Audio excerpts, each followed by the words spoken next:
Hi, nobody's probably here, and that's fine. But just responding to a YouTube comment. I haven't been on YouTube much at all because I've been working on a lot of other stuff, but I thought I might address it.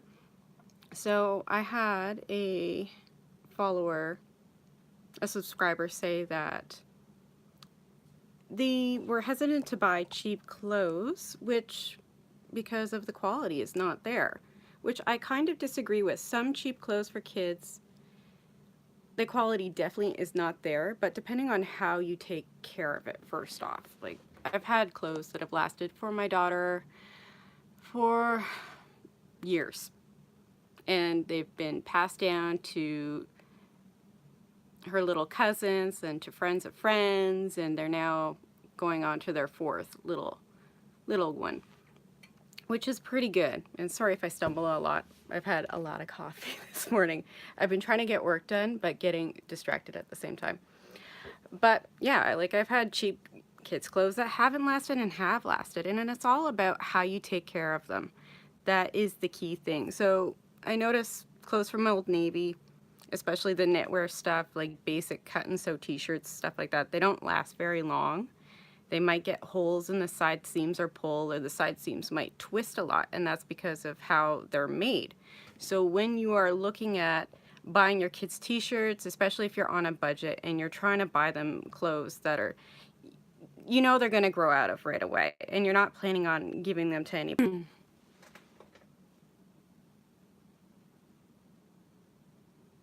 Okay, am I connected back? I don't know. But you want to look at a few key features. So when you're looking at t-shirts, leggings, whatever, you have to pay attention to the side seam, all right, and the finishing. So for the side seam, if you look at the front and the back of the t-shirt, is the knit going the same way? All right, and I know that sounds a little weird, but sometimes if you look at a t-shirt, do I have one down here? Oh, I do not. Darn it. Okay. But if you look at a t-shirt, you'll see on the fabric that there's a line, and you'll see the knit come in a cross section. Now, if you look at the other side of the t-shirt, does that line, is it the same as the front? If it's not, that means the manufacturer has put the pattern pieces on the fabric in whatever way they could get it, rather than putting it all on the same straight grain. And if you're a sewer, you know what this means, that by putting things on the same grain line for, say, a top or pants, that it's gonna hang the same way, and it's gonna not pull, and it's not gonna warp or stretch. But if they do it the other way, where something is slightly off, rather than being on the straight, it's gonna warp, or it's gonna stretch, it's gonna buckle, it's gonna rip. So you have to look at all your knitwear that way. And then secondly, you have to look at how it's finished on the hem. So here, just a second. I have something that I've made. Sorry, this is gonna be a little weird because I'm doing this with my phone. I don't have a proper camera, but look. So I don't know if you can see that. So that is how I've hemmed a knit stretch velvet garment, okay? So this is called a cover stitch. There's 2 stitches on the top, and it's all finished on the inside. So that means it's not gonna fray. For knitwear, you wanna look for something like that. Raw stuff will break down a lot faster, and it won't keep its shape. So you wanna be aware of the finishing of your garments. And also too, for necklines. So some necklines, they'll be finished, whoops, sorry, I'm rotating you, but there will be a binding. That is great, okay? So you can have a ribbed binding or just a regular binding, my apologies, for the garment, and either should work. Sometimes a cover stitch works for a neckwear binding, but it might pull if they haven't added some kind of reinforcement in the back of the neck. Okay, so you always want to look for something like that. So they'll either put a twill tape back there, or some fuse, or a facing. So this is an example of a twill tape. Usually you would use something like this. So I don't know if you can see it. Sorry.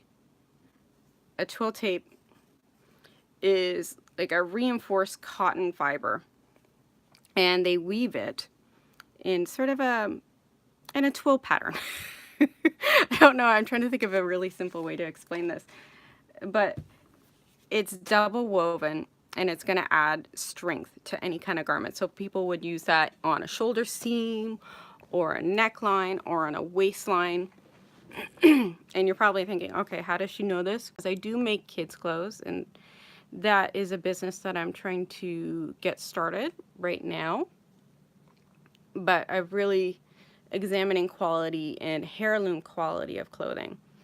And to say before, like, I have had cheap clothes that have lasted a long, long time, but it's because I look for the quality in the clothing and I take care of them. So you want to make sure that they're sewn properly, that the way that they're cut is the proper way, that it all looks like the grain lines line up and it doesn't look like it's just a hodgepodge of whatever. And you want to make sure that the fabric quality is great. First off, nothing too thin, nothing that feels kind of sticky, or sometimes this more slippery fabrics, they'll pill a lot faster. So certain kinds of polyesters, they won't wear as well. Some will, but not all. Modal tends to break down after a while, even though it is a cellulose fiber. What else? Sorry, I'm just trying to think of talking points because this was pretty random for me doing this. Oh, care. So for a lot of my daughter's clothes, like especially she's in kindergarten now, and t-shirts, leggings, jeans, that kind of stuff, they go through them like crazy and they grow out of them really, really fast. But for a lot of her t-shirts, especially from certain companies like H&M, Zara, Old Navy, which I've mentioned before, and I'm going to go upstairs because then I can better show you. You're getting a tour of my house at the same time. Oh my God. But my messy house. But for kids' clothes, like t-shirts that you know they're going to wear and they've got big decals and stuff on them, especially from H&M and Zara, you want to wash them in cool water so that they do not shrink and then hang to dry. And that's the thing, you cannot just throw them in the dryer, otherwise they're going to shrink and the decal is going to be ruined. So like this little shirt. Oops, sorry. This one here. This t-shirt is now 2 years old and the decal still looks really, really great. This is from H&M, and it's because I wash it in cold water and I hang it to dry. It makes a huge difference. You throw things in the dryer and the decals would peel off and the fibers would break down because heat can really damage your clothes if you're not careful, and you have to know what's in them first off, because this isn't just a purely cotton t-shirt. There's some polyester in there. And the polyester, like, yes, it does seem pretty durable, but not all the time. This one does say 100% cotton. Haha. But it says, like, you really have to be aware of the care instructions. Like on here, it says wash it in 30-degree water. So that's an American one, so that means cool water. And then no drying. You can iron it, but not on the decal. And remember, inside out. And she's gonna be, why is my room a mess now? You're looking through my closet. But a lot of these clothes she's had for a while, and I do make a lot of her clothes, but I also buy stuff too, just because I can't be making clothes all day and all night for her, because I've got a business to run at the same time. And she gets a lot of presents and stuff from grandma and aunties. But that's all part of proper care, because a lot of her clothes, as I've said before, they've gone on to a second life with another little girl, and then another life with another little girl after that. So proper care is key. And checking for quality of fabric and construction is another key point. The third one, you want to really be wary when you're buying on. Think about it this way. Pick up the garment, you cannot feel it, you cannot examine it. I know I'm heading down to the basement again in the dark. And that can be a huge sticking point, especially now with the popularity of drop shipping. And that's great on people, they want to earn money. There's a lot of moms earning money through drop shipping, but they're buying cheap clothes that are made overseas and the quality isn't there. Half the time when you get it, so if you're ordering from Wish or from somebody who is drop shipping from a place like Alibaba, you're not going to get the same quality because they're mass produced cheaply. to get them out the door, excuse me, to consumers. And because they're made of cheaper fibers, they are usually mass produced from custom patterns for other companies. So more often than not, you'll see a pattern, a garment somewhere, and then you'll see a knockoff on Alibaba. It happens. There's been quite a few people, even crafters, who've had their stuff stolen, like Samari Handmade. Samari Handmade has had a few designs that have been copied by mass manufacturers overseas, and she's a very gracious and lovely woman. I follow her obsessively almost because I love her so much and what she does. And her aesthetic is incredible and her idea is amazing. But enough gloating about that. But they'll find something that's really popular, they'll knock it off, they offer it for a percentage of the price, and you're gonna get that quality because they just want to have the turnaround. And that's the thing with fast fashion. Like, I love fast fashion and I hate it at the same time for what it's become. Just, we have to sort of get rid of our idea that clothing is disposable. It's not.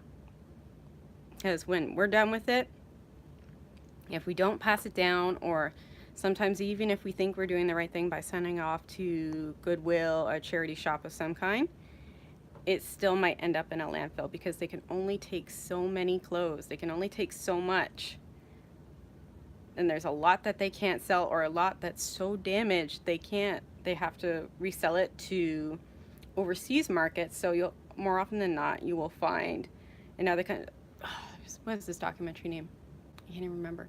It was a documentary I watched, I think it was on Marketplace, about clothing resellers in Africa and in Asia and the Philippines, and they were taking clothes that the Goodwill could not sell, Valley Village could not sell, and people were buying them in large sums, and then they were being resold to people there, and the people there didn't even want them because they were in such a bad state. So then they end up being tossed in landfills, and these landfills aren't even landfills, they're people's neighborhoods where they live, and it's awful, absolutely awful. I'm sorry I'm getting a little ranty, but that's just what it is now. So we have to change our mentality of how we take care of our clothes and think more wisely about what we purchase. And I think that's what I really wanted to bring up today, because I've noticed just in making clothes over the years, and then making stuff for little girls, that these are the things that people are missing. Like, I remember my mom used to make me clothes and they lasted. I wish I still had some of them because I think she has them at her house, but if we had some of them, I'm sure my daughter would be wearing them. And the same goes for vintage. You look at clothes that were produced 40 years ago, even 30 years ago, they are still quality garments because they were constructed well, of pretty decent materials, and they've lasted the test of time. That's why people wear and shop vintage solely, because they were made to last. Not like today where it's just an absolute money machine. And I have no problems with people who want to buy from Zara, H&M, whatever. That's great. I know I keep mentioning those two because for children's clothes, fast fashion clothes, fast pack clothes in Canada, those are two of your key options besides Gap, Old Navy, or Carter's. What's the other one? I can't even remember. But those are our key options. So if you want to buy from those places, that's great, but really examine what you're buying. Look at the care instructions. Look at what it's made of, how it's made. And I know I'm saying this again, but that is so important. And if that's not your thing, and you want clothes that are gonna last, and you have a couple of kids, find some makers. Find some ladies like Simari, or go to your local craft shows and pick up handmade clothes. Really look for that quality. Shop local. Go to Etsy and you will find something that is gonna last for a while, or shop vintage. Now, be wary though. A lot of kids' vintage clothes, there are materials in them that would not be well, what's the, I'm trying to think of the safety ratings for United States and Canada. I can't think of it right now. But the materials are not fire graded. So old pajamas, stuff like that, they tend to be flammable. So stuff from the 80s and before, just be very wary of what you buy. Because some of it's going to be safe, some of it's not. So you want to do your research before you go out shopping for kids' vintage clothing. Adult clothing is a little bit different, but the kids' safety standards are a lot different now, and they're a lot higher. So even if you're going to be a kids' vintage seller for a second market, you want to be aware of what you're selling. So I guess that's it. I don't really know what else I have to say unless anybody's got questions. I have no idea how to answer them on here. I know one person is watching me. Hi. Now that I've had my wild rant. But yeah, if you have any questions, feel free to comment below and I will try my best to get back to you. And now I have to get back to work. Bye. Now I have to figure out how to stop this thing. All right, let's try again.